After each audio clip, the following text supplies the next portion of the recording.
Welcome into the first ever video presentation of a Sheriff's Review. I've selected to do the 2013 Sugar Bowl to launch our new website, thecrunchzone.com. I've never done a video presentation before, but we're going to try to do these each and every week. We won't do them nearly as extensive as this one is going to be, but we'll probably have you select 10 plays each week.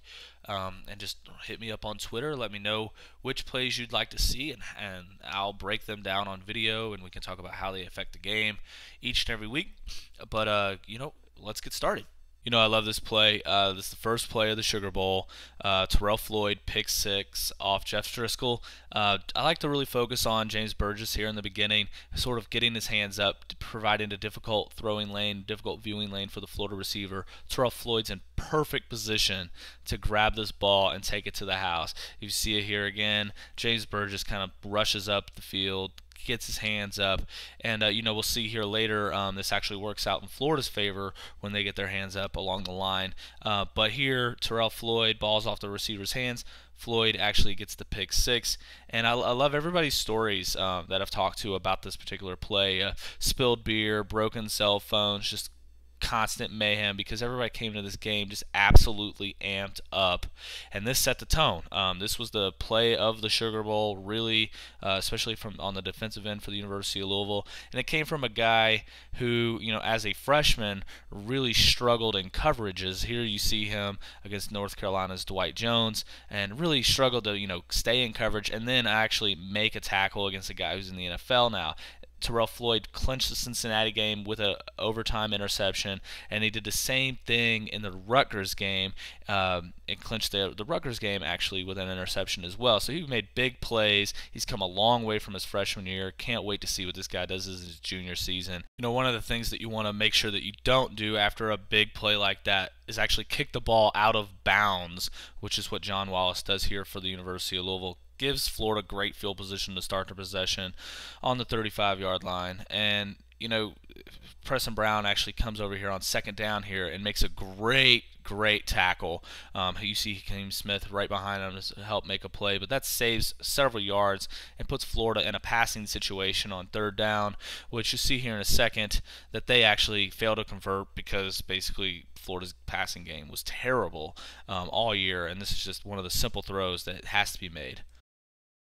Now, the first play was a run up the middle for no gain. Everybody always talks about how Teddy Bridgewater got leveled on the first play. It was actually second down. You see on the rollout here, he gets absolutely hammered by John Bosket. Helmet flies off. Scott Radcliffe fails to keep the ball in play, in bounds. It's a tough catch and throw, but one of those that you really have to think can be made. Like Bostic does lower the helmet just a touch, get the helmet-to-helmet contact. They called it this way all year, and whether or not you hate the rule or not, that's the way they called it all season. And this is our view actually from the field. Mike Lindsay, Crumb's Revenge, filmed this himself, so we thought we'd add that in there so you can see the slow-mo replay of Teddy actually getting knocked out. And even though Teddy didn't actually go unconscious, it was a big hit. And here you see Radcliffe sort of grabbing the ball. It's a tough play. He's got two defenders on him. He's along the sideline. Ball actually, it would be interesting if this ball wasn't up against the sideline, because it doesn't look like it ever touches the ground. It looks like that maybe the tip does, but it's incomplete. Here's a play where Teddy gets sacked. On the left-hand side, you'll watch John Miller here. There's a little bit of miscommunication between Benavides and Cupper and John Miller. Cupper has easily at the beginning, but then it becomes Miller's man. And then Mario comes in to help Chip, and then they just both let him by. And it's just one of those situations where it's unfortunate, but you'd like to see Miller stay on his block. One of the things I am going to have you guys avoid is the short Louisville run. UofL ran for 18 times for less than 3 yards in the Sugar Bowl, so we're going to skip a lot of those plays. This next play is actually the play that Louisville fans knew that there was a possibility that this could continue. Teddy actually makes an incredible throw through a very tight window right here to Eli Rogers. You kind of can see the window closing very tightly, and in a lot of quarterbacks, this would be an interception right in the middle of the field. But you can kind of see Eli come out of his break off his man. He knows exactly where he needs to be for Teddy to deliver the ball. And as you can see again, the window is extremely tight, and they're able to get this through. Following that sack, this was an extremely big play. After a failed first down run, Kai Dominguez actually drops this ball, and it was ruled a catch on the field and was later overturned. You can see Kai Dominguez out there. He didn't play a lot of receiver all year. He's actually very sure-handed, and that's why he actually returns a lot of punts for the Cards. But in this particular case, he just drops the ball, and I'd like to see the officials actually, maybe throw a flag on this play, because if it is incomplete, his knee is on the ground, and then he actually puts the ball on the ground, and then the defender actually leads with his helmet. Now that's Matt Elam, who was drafted by the Baltimore Ravens, and I just think in a lot of ways, that's a physical football play, but at the same time, it's late and it's helmet-to-helmet contact, which I think we saw in college football. They called it that way all season long, and it didn't get called that way, so we move on. And was third down after that, and Teddy Bridgewater makes a fantastic play to extend the drive with his feet. It's one of the few times you'll see Teddy actually move with his feet. He does have a lot of quickness and can run the ball, and he shows that there to extend the drive. At the time, this was a really frustrating play. Jeremy Wright wasn't getting a lot going in the running game pretty much until late in the game. And here he actually gets his face mask ripped off by John Bostic, drafted by the Chicago Bears, and they actually mark him for a 2-yard gain rather than his 4.5 yards that he actually gets on the play. And also, not to mention, it took Jeremy Wright out of the next play, who's Louisville's best pass protector and as a running back. So you don't get the 15, you don't get the extra 2.5, and now you're looking at second and long, and you had a lot of momentum here. This was a pretty decent run. To not get the face mask call was pretty frustrating at the time. During a game, there's a lot of plays that people often forget about that actually were winning plays. This is a good example. Jeremy Wright out of the backfield on 3rd and 6 catches one and just basically fights his way across the first down marker at the 25-yard line. I mean, this is a fantastic play for Louisville, and it's actually one that is long and drawn out. Teddy stays strong here in the pocket. He holds, and then when he lets loose, the linebacker's just behind him enough that Jeremy's going to be able to make a play and get to that first down marker. Now, this was a really crucial play for the Cards because the next play was a big one. Coming into the game, B.J. Butler at fullback was not something that a lot of people expected. I knew that Ryan Hubble was hurt because we were at practice a couple times, and he was actually not playing at all. Now, on this play, you can kind of see B.J., he kind of hesitates. Looks like he's going to actually go into run block. The linebacker stays with the running back, and then B.J. is just absolutely wide open. And it was actually kind of an option play where the linebacker and the safety were going to have to choose, and they both chose the running back. Neither one went with B.J. Butler, and he was wide open. Now, he was just short of the end zone. I think that shows a pretty good representation of where he was, but file this under the secret weapon, and I love the preparation going with a former defensive end, guy that we needed. The Cardinals were decimated at the tight end spot in terms of injuries, and they really haven't had a lot of tight end fullback production for a long time, and we could see the knee down there, but this was a huge play to set up a touchdown. Going back and looking at that touchdown, it is actually a really fun play because it's all seniors on that left side. Nate Nord, Alex Cupper, Nick Heiser lead the way for Jeremy Wright, who's now a New York Giant, to the pay dirt, and it's just a big play. Florida's next drive actually ended in a field goal. It actually started out very nicely, too, with a great play here by Preston Brown. Louisville defense had great contain. Jermaine Brooks got thrown to the ground, though, but Michael Gillisley was taken down really nicely there by Preston Brown. There's just no way to go. Adrian Bouchel comes on a corner blitz, and Preston drops him right at the line of scrimmage. Here on 2nd and 9, Calvin Pryor kind of gambles and gives up a first down. Instead of a 4 or 5 yard gain, the Gators get a first down and extend their drive. The very next play is a jet sweep situation where George Durant gets kicked out. Adrian Bouchel is able to come up here and make the play. Preston Brown's a little bit late, but it set up this really big play for the Gators next. This is a wildcat situation that goes really bad for the University of Louisville. Marcus Smith pushes up, and he actually has a chance to stop the play, but he is on the wrong side of the play.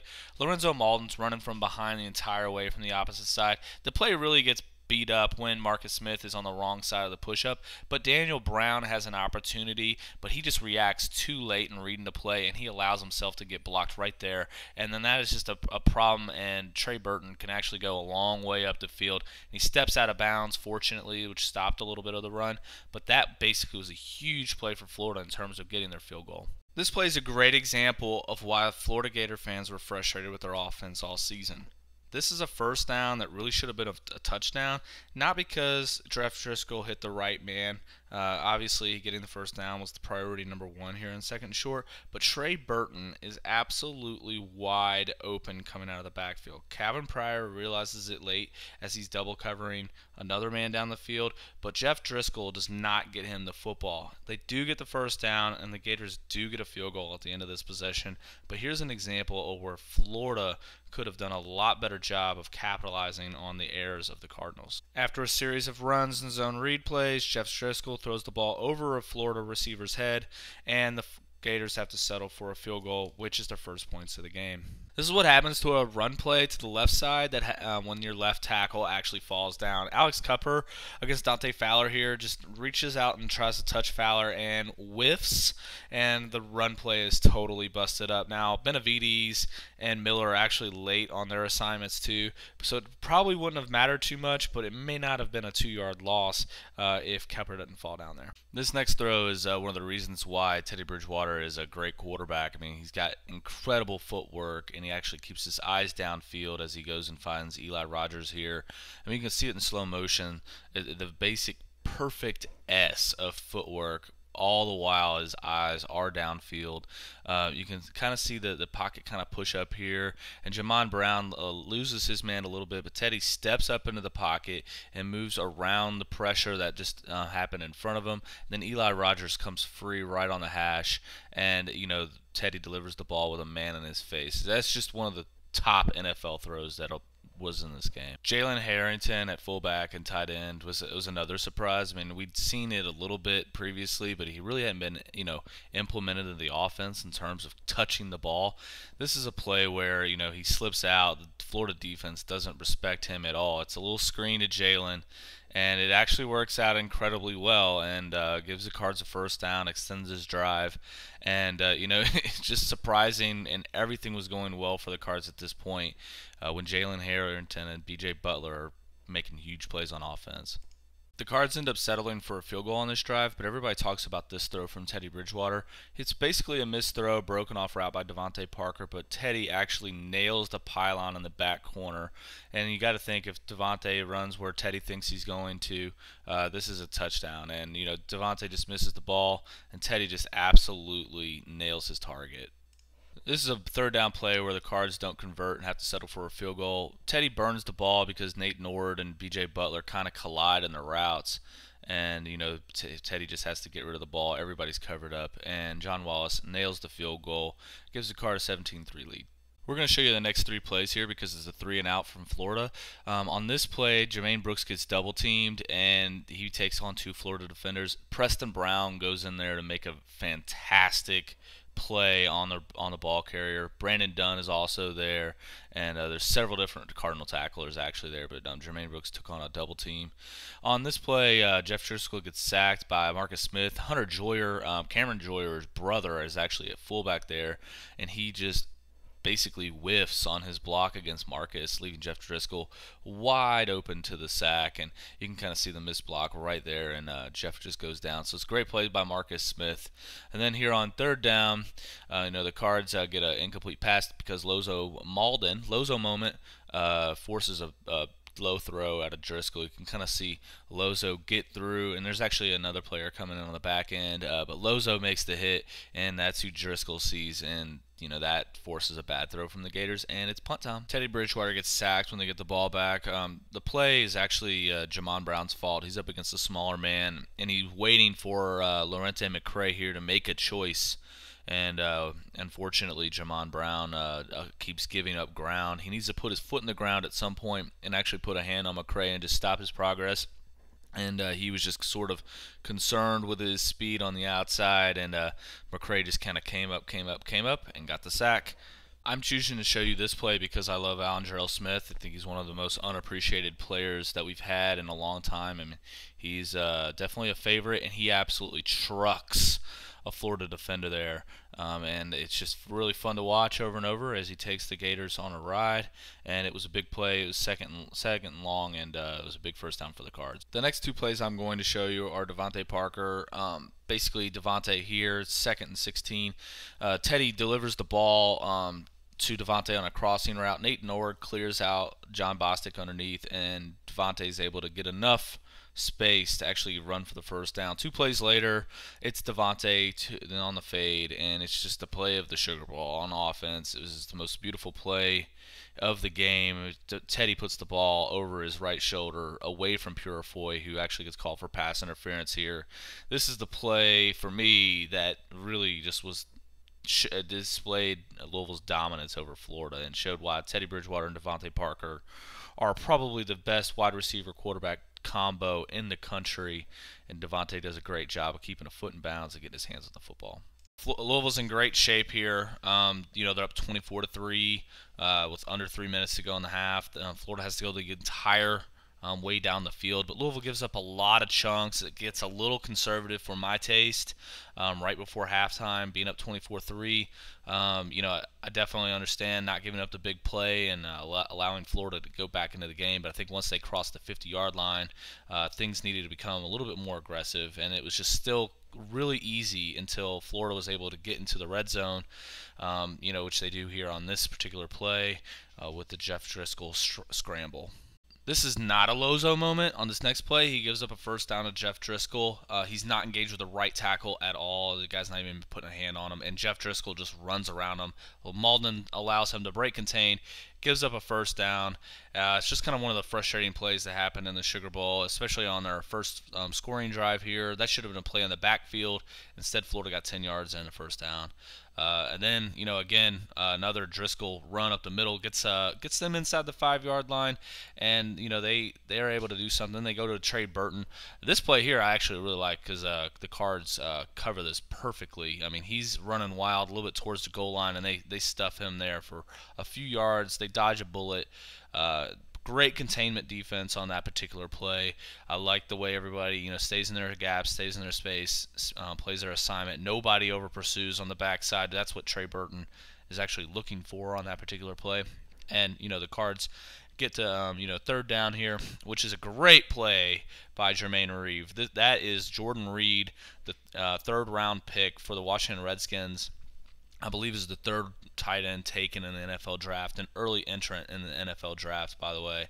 And Jermaine Reeve is a freshman safety going up against a big-time tight end, and he knocks that ball out right there in the end zone. So that was a fantastic play. Here's a trick play, though. Cards are out of timeouts, and they can't call a timeout to get set up. They're outnumbered here. This is a wide open space, really easy for a running back to just run through this and get the touchdown. Unfortunately, the Cards do go up 24-10, but Florida actually had 5 offensive possessions in the first half, and Louisville only had 3, and still the difference in score was 24-10. So with 3 offensive possessions, the Cards still led by 14 going into halftime, as opposed to Florida's 5 offensive possessions. This is the first of 3 onside kicks from the Florida Gators in the second half against the Cards. Kind of a panicked move, especially with their defense and their running game. But I think that with Louisville only having 3 possessions in the first half and scoring on all 3 of them, I think that Florida felt like that they weren't going to be able to stop them. So they onside kick to start the second half. They lose backup running back Chris Johnson here when he throws a punch against Zed Evans. Louisville gets the ball at midfield plus 2 personal foul penalties.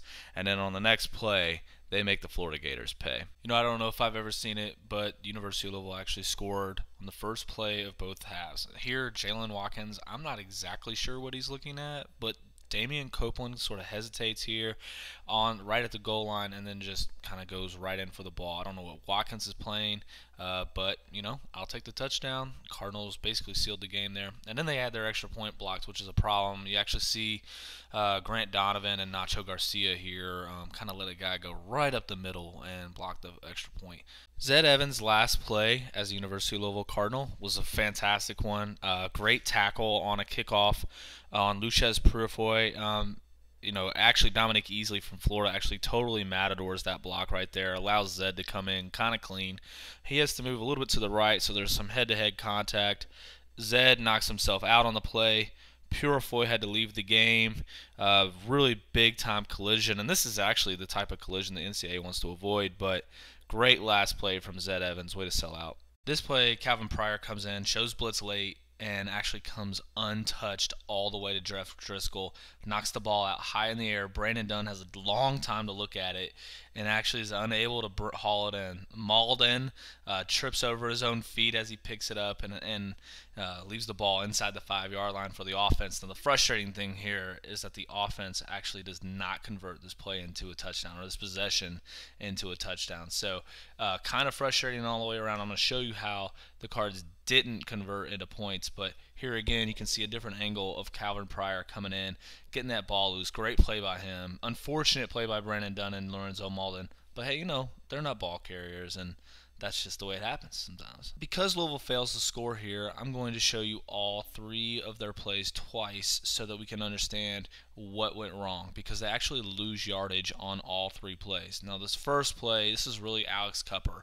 Alex Cupper gets beat at the snap. Dominic Easley is able to come in and basically hit Jeremy right at the point of attack, and the Cards lose 4 yards.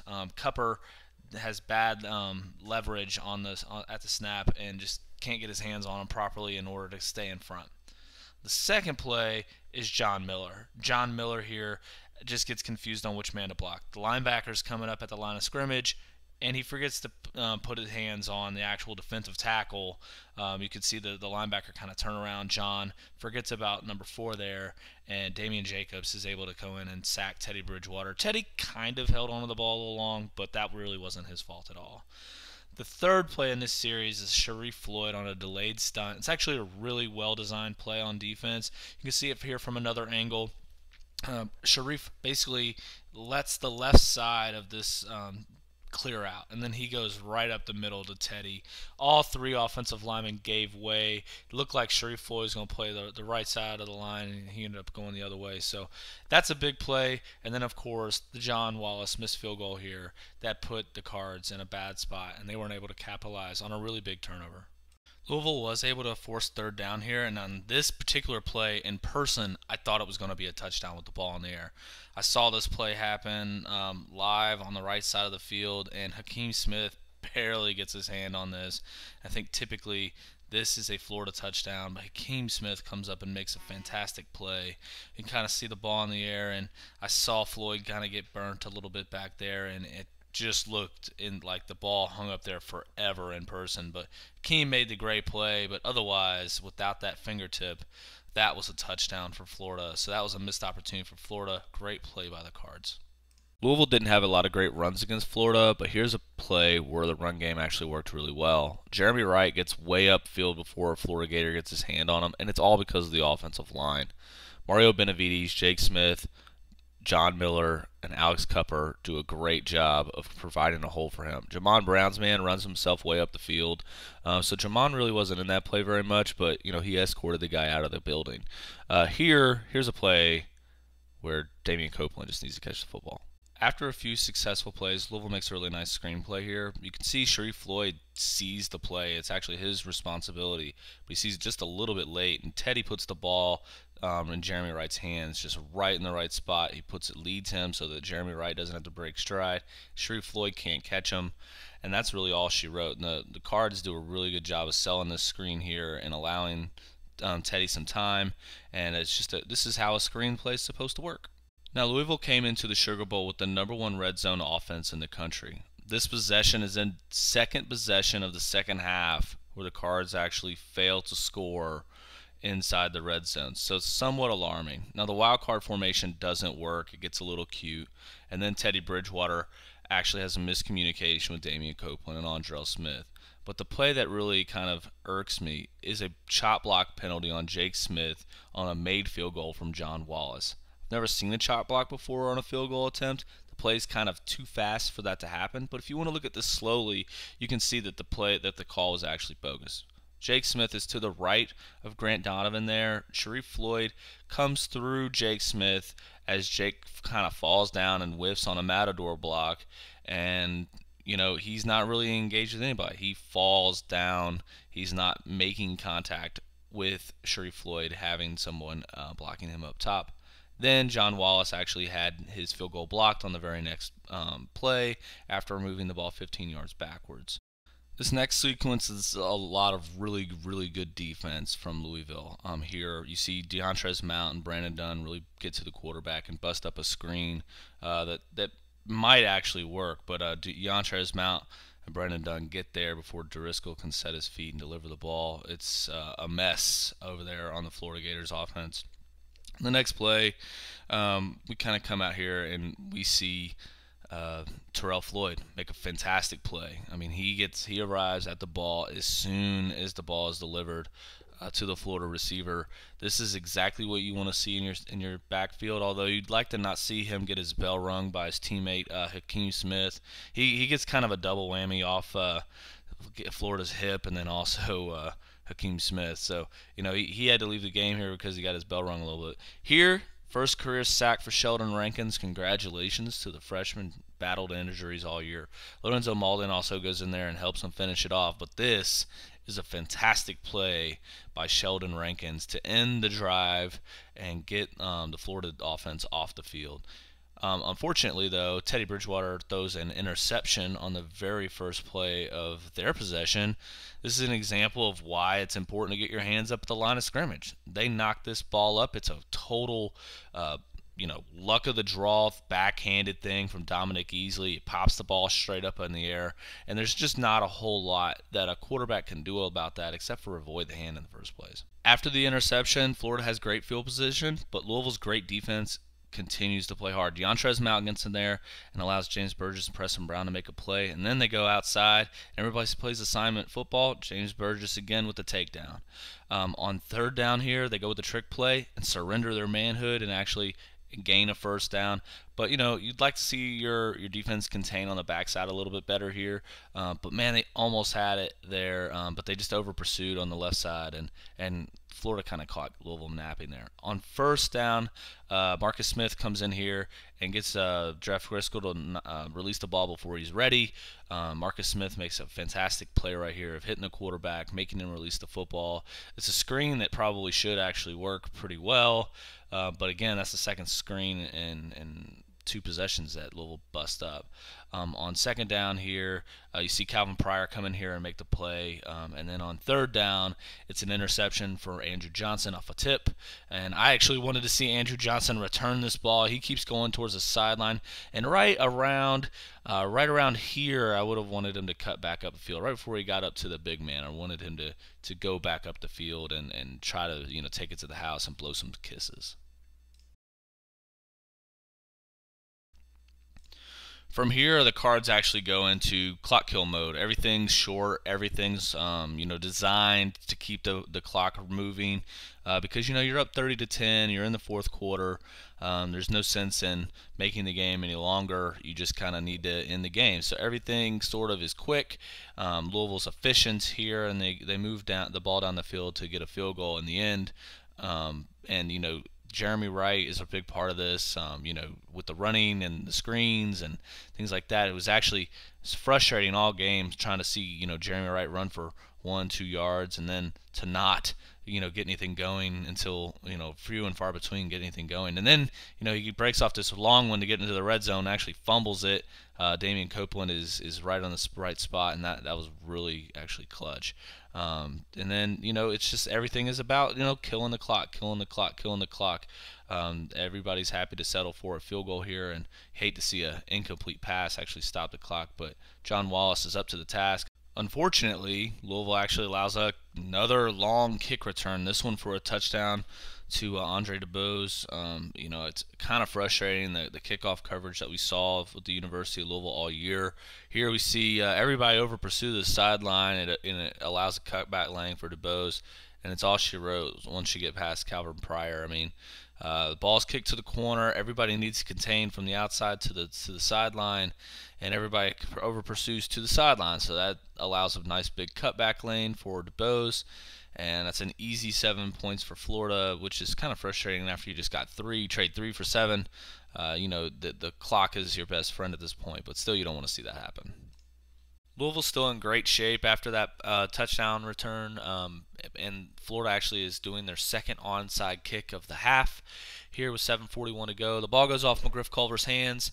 Louisville gets great field position here, and in a conservative offensive situation for Louisville, Florida's in a desperate situation, so it's sort of an unleash the hounds scenario, and so Florida's getting very aggressive here, and they get to Teddy a couple times and force some bad plays. But the only thing I would have rather seen happen there was Louisville just run the ball. I'm going to show you this punt because with 6 minutes to go in the ball game, this is actually Louisville's first punt of the day in the Sugar Bowl against probably one of the best defenses going into the bowl season. Louisville punts with just 6 minutes to go, and it's actually a beauty of a punt. Ball goes down there right inside the 5-yard line. Adrian Buechele. Florida's final possession actually almost ended in a hurry. Marcus Smith came in here and almost got a safety, and then Preston Brown almost had an interception, both of which would have ended the game right there on the opposite goal line for Florida. It was almost a fantastic play. As it was, Louisville's defense kind of went into soft mode, just like the end of the first half, and played click the clock, which, you're up 16 points, so you got to feel good about it. You need 2 touchdowns with 2 two-point conversions and under 6 minutes at this point. So you got to feel good about what you're doing, but, you allow some really big plays down the field. You see Andrew Johnson playing really deep there. That's by design. That's all coaching and play calling. So if you don't like it, you're taking issue with the coaches. Lorenzo Malden almost gets a sack, and that's really what you're gambling on. Is you're gambling on your front four to actually go up and make a play for you. That ends games. Then you come over here, you see a great play in the secondary. You kind of bust up a pass attempt there. This play here is just too long, too soft, too big of a zone, too big of a space. There is allowed, and that moves the ball down the field big time. And here's a run play that you just hate to see happen. Get the ball into the red zone, but then Louisville's defense tightens up here, and that you see Andrew Johnson come up on a little outside run that really stops the play in its tracks. But then they get the tight end clear out. That's too easy of a play in the goal line, and they get the ball to the tight end, and he's able to Kit Taylor's able to score. Just hate to see that. Hakeem Smith and Preston Brown both are well behind that play, and they don't see him. Marcus Smith, though, he ends the game with a sack on the 2-point conversion. From there, I like Jermaine Brooks helping him to the ground, by the way. That was pretty nice. Nice attitude. But that's basically all she wrote. Florida does attempt an onside kick to end the ball game, and that is it's their third onside kick of the half, and they do not get it. And Louisville wins the 2013 Sugar Bowl. They upset everybody. Charlie gets a Gatorade bath. After the game, everybody said that Florida was disinterested, but Louisville became the first program in BCS history to win a BCS Bowl without having a player drafted in the upcoming NFL draft. Florida had 8 players drafted in the NFL after this game, and Louisville had 0. And we're going to continue to do this Sheriff review each and every week. They may not be as extensive as this one. Probably have people out on Twitter pick the plays that I review. We'll probably try to condense it to 10 key plays each game, and really kind of break down each of those and how they actually affect the game. But, I really just enjoyed this game a lot, and with the launch of our new website, thecrunchzone.com, wanted to give you something special. I hope everybody enjoyed it, and we'll be talking to you soon.